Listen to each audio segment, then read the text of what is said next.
এই সরকারকে কি করা যাবে না, বিফল হতে দেওয়া, ব্যর্থ হতে দেওয়া যাবে না।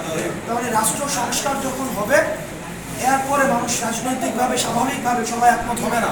সবাই যদি একমত হয় সেটাও আরেকটা প্রেসিজম, সেটা তার মানে রাজনৈতিক মতপার্থক্য থাকতে পারে। রাজনৈতিক মতপার্থক্য একটা হচ্ছে মতপার্থক্য, আর হচ্ছে সহিংসতা এক জিনিস না। আমরা হয়তো দ্বিমত হইতে পারি, এই দ্বিমত মানিয়ে যে আমাদের মধ্যে ঝগড়া থাকবে, তাকে আমার মারতে হবে, ডিজিটাল সিকিউরিটি একটা নিয়ে যেতে ব্যাপারটা এমন না। তো আমরা যতদিন পর্যন্ত আছি, বিশেষ করে আমি দেবিদ্বার যেহেতু বড় হয়েছি, আমি দেবিদ্বারের বিষয়গুলো আমরা জানি। আমি দেবিদ্বারে থেকে 2003 সাল থেকে, যখন আমাদের কি যেন ওনার নাম এবিএম গোলাম মুস্তফা ছিল, তার পিছনে যাদেরকে আমরা দেখেছি, ঠিক ওনার পরে তাদেরকে আমরা রাজীব ফখরুলের পিছনেও দেখেছি, তাদেরকে আবার আমরা হচ্ছি সালামের পিছনে আমরা দেখেছি। অর্থাৎ তাদের কোনো সক্রিয়তা নেই, মেরুদণ্ড হিন্দা না। এবং আপনি তাদেরকে এখন দেখবেন অন্যদের কলা গাছও আসে তার পিছনে। এবিএম গোলাম মুস্তফার সময় বলছে যে নেতা তোমার ভয় নাই, রাজপথ ছাড়ি নেই। এই সুবিধাবাদী ক্লিক যেটা আছে, তাদের ব্যাপারে সতর্ক দৃষ্টি রাখতে হবে। তাদের কোনো রাজনৈতিক কোনো ধরনের সত্তা নাই। তারা দেশের প্রশ্নে এবং জাতির প্রশ্ন হচ্ছে আপোষকামী।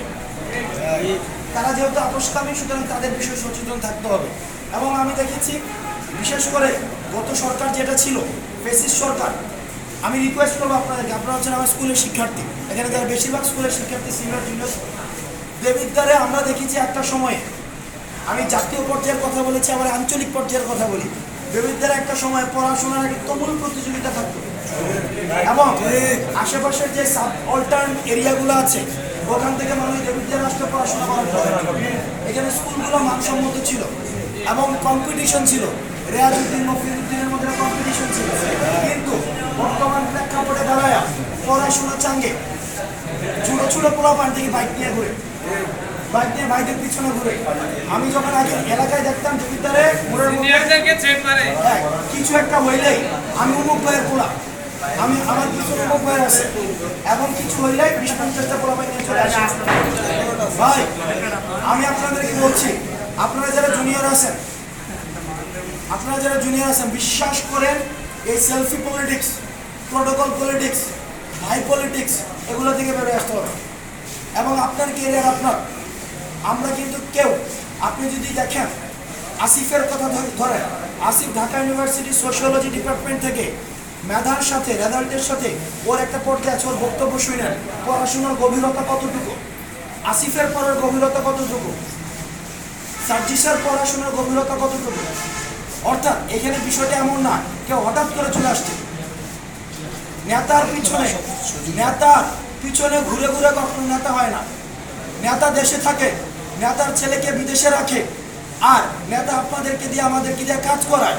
কাজ করার পরে যখন নমিনেশনের সময় আসে, তখন নেতার ছেলেকে দেশ থেকে দেশে নিয়ে আসে, নমিনেট করে।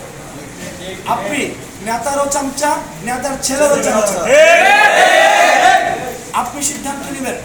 যেহেতু আমরা যখন ফেসিজমকে প্রতিরোধ করেছি, তখন কিন্তু আমরা বলেছি বিকল্পকে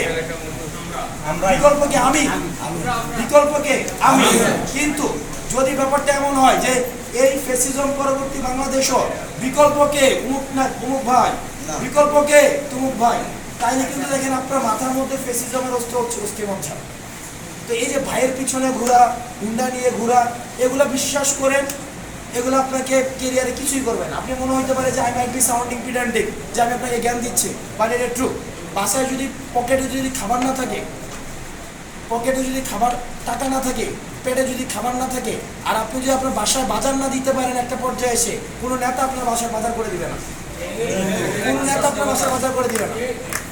এই কারণে আপনার, যেহেতু অনেকে জুনিয়র আছেন, আমি জানি না কতটা জুনিয়র, আর ভাইরা তো অনেক সিনিয়র আছেন আমার এখানে আমার